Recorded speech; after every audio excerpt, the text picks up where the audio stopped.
and my geography teacher. She came to the classroom and say, well, geography is very important. Because she said, this morning I was in the West Lake in Hangzhou and met some Westerners. And she said, I asked, where you're from? And they said, some nation. She said, I don't know. So they draw a map. They say, now I know because from the map I know where they're from. So she told us the story, and I say, very interesting. If I can communicate with the Westerners about the world, it will be quite interesting.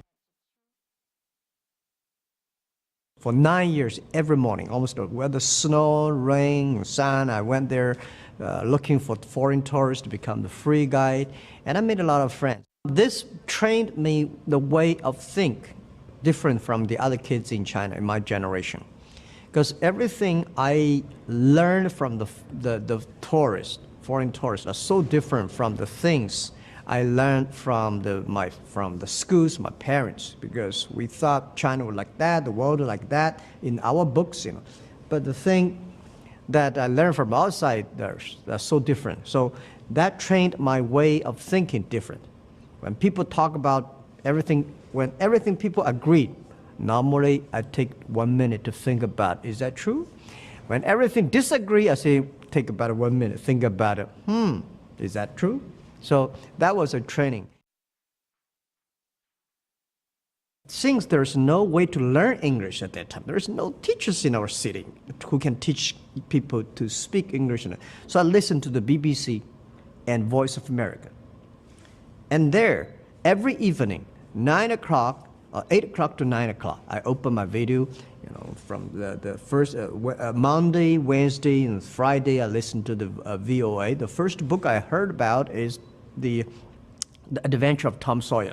Talked about the different constituencies you have at Alibaba, and you always say, number one, customer, number two, employees, number three, shareholders. You got a lot more shareholders today. Is that going to change at all in any way, the way you view your business or run your business? Well, I think still, as always, I believe that customer number one, employee number two, and shareholder number three. But today, what we got is not the money. What we got is the trust from the people. Millions of small business, so many shareholders. I'm very honored and so excited because when you see these shareholders, you know, it's the responsibility. I've been thinking about the next 5 and 10 years, how I can making sure these shareholders be happy. But the very important things, make these guys, people standing there, if they are successful, we all be happy. That's what I believe. Something else you will have a lot of today is money. 15 billion or more raised by the company. Not to mention a currency, which we're going to watch open here in probably a couple of hours, that you conceivably can use. How do you view that strategically for Alibaba? Are you going to be buying a lot of things potentially outside of China? Give us some sense here in terms of your thoughts now that you'll have an awful lot of money at your disposal and, of course, a stock price that conceivably is going to be very highly valued. Well, I think to me as an entrepreneur, the instinct of entrepreneur is try to build the things yourself. And I think there are so many things we have to do with our ecosystem. Not only we are helping small business in China, I think small business in Africa, in Southeast Asia, in Europe, in the States, a lot of farmers need help. So I think the money will be spent there. The technology if we want to acquire, and buy these companies can help the ecosystem that can help the small business. Can you walk us through where your head is on the pricing? Is this where you wanted it? Why didn't you go higher? A lot of people said it's worth more and will be worth more today. I think that's the bank's decision. That's my CFO's decision, my team decision. And to me, I just to give them I don't want the disappointed shareholders. I want to make sure they're making money. And I'm sure, and I really want to tell the team that shareholder number three, that's not a name. It's the discrimination. We respect, we are very thankful from heart. But the thing we do better is when we really care about it, the customers. you really make those innovative young people successful. The shareholders will be happy. So to me, the price up and down, that's my people worry about. I worry about whether the customer happy. That's always. Let me ask you. This is a great American story. That's actually a Chinese story. I wonder who are your heroes? Who are my heroes? Yes. Well, I got my story, my dream from America 15 years ago when I came to America. When I visited Silicon Valley, I saw Sunday in the evening, the road was full of cars, all the buildings was lights. That's the passion. And the hero I had is Forrest Gump. 14 years ago when I watched Box of chocolates? Yeah. You know he's a fictional character, though. I really You did like that guy. I've been watching that movie for about 10 times. Every time when I'm frustrated, I watch the movie. And I watched movie before I came here again. For humility. Yeah, for coming to the New York because I watched the movie again and telling me that no matter whatever changed, you are you. And I'm still the guy 15 years ago. I only earn like $20 a month. And today I can do that much, It's honor. What does it mean for the People's Republic of China? I think we were giving a lot of people inspiration. We want to encourage a lot of people say yes. Because one of the things I want to do, 15 years ago I told my people in my apartment that if jackma and if people like us can be successful, 80% of the people in China can be successful, and 80% of the young people in the world can be successful. We do not have the rich daddy, powerful uncle. We do from nothing. So that's what I want to do on China. What would you say to an American investor who is really interested in your company and the growth opportunity, but worries about interference from the government, transparency, books, regulators we don't understand? How do we get around all of that? Trust. Trust us, trust the market, and trust the young people, and trust the new technology. And the world is getting more transparent. Everything you worry about, I've been worrying about it in the past 15 years. Everything you worry about, I've been gone through this tough 15 years. That's not easy, and we are ready to work for another 87 years. So I want to tell the investors, we take care of them. Trust has to be earned, of course. Because when you trust, everything is simple. If you don't trust, things get complicated. And so when we talk about transparency and people look at the Alipay transaction, which got a great deal of publicity at that time and certainly was not something Yahoo was happy about, how should we view that?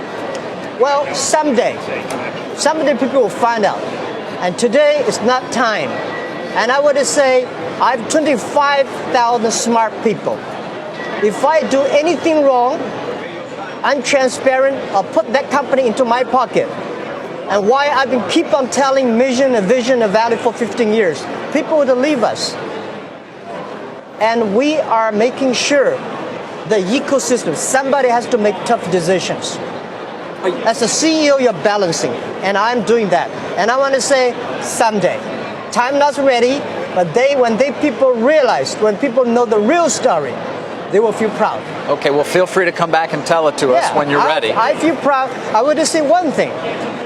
The decision for Alipay was one of the most painful decisions I have ever made in my past 15 years business career. But this is the decision I feel most proud of in the past 15 years. That is courage. That's called courage, responsibility, and leadership. Somebody has to make the tough decision. Right. And I did it. Jack, when I spoke to investors who met with your team as they investigated the company, all of them came out saying, of course, we're going to want to own a lot of shares, but they still had other questions that didn't get answered. Yeah. For example, your logistics business. You own 48% of a logistics business that is enormous, yet it's not consolidated at all on your income statement. Some people worry, well, will a day come when that has to come on board, and what will that mean for what we're looking at in terms of the numbers at Alibaba? Okay, the good thing is because the logistics system is not good in China. That gives us opportunity. If it's already very sophisticated, then why would they need us? One of the reasons why e-commerce in China grow faster than the USA, because the infrastructure of commerce in China was too bad. And the USA e-commerce could not do better because, it's a supplementary. I said e-commerce in the USA is a dessert. and in China become a main course. And logistic, we are talking about 27 million packages in China totally every day. But what we will see in 10 years will be 200 million packages every day. So we have to solve that problem, not today's problem. 200 million packages which I think a day. in 10 years. Jack, I think there's a misperception also. I think people say, well, it's Amazon, but if I have an idea for a company, I have a product, I know I can go to your site and I can find someone in the world who will manufacture my product for far less. Talk about the idea that this is maybe the great entrepreneurship site of all time. Exactly. This is what we are doing. Our mission is helping doing business easier. So we were giving not only traffic, we give technology, we give logistics, we give trusted record. We also give the financial service for small, medium size. They don't worry about that because when I was doing my business 15 years ago, nobody supported us. So today we want to build up this infrastructure. That anybody, if you have ideas, come to our site, working hard. Everybody is a fair play game. But you also care about making sure that there's no slave labor involved. No. Talk about that, because that's important, because I don't want to communicate with someone where I end up in a factory that collapses. Now, we have a strict rules to see that. And also, intellectual properties and copycats and fake products, these are headaches of the world. And we are solving that. And the thing is that it's not about the slave. You see, 49% of the power sellers on our side are women. The women entrepreneurs coming up. And a lot of the customers today were female. Yeah, we would not unpurposely select about 500 women. I mean, we feel so proud. Here's an obvious question. Yep. Are there American companies on your shopping list, and which ones are them? Well, I think there are a lot of American companies I would like to learn from. Whether they will sell, we can buy, we can work together, that's not important. Important is that if we can work together, helping small guys, I would do anything. But if they thinking about making money, well, we can long term. But helping small business, making sure the ecosystem is healthy for the small business, we would do anything.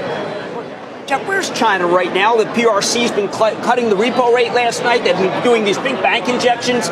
We have an impression that China is slowing. But is that just the export market? Is the consumer doing better in China than we realize? Oh, absolutely.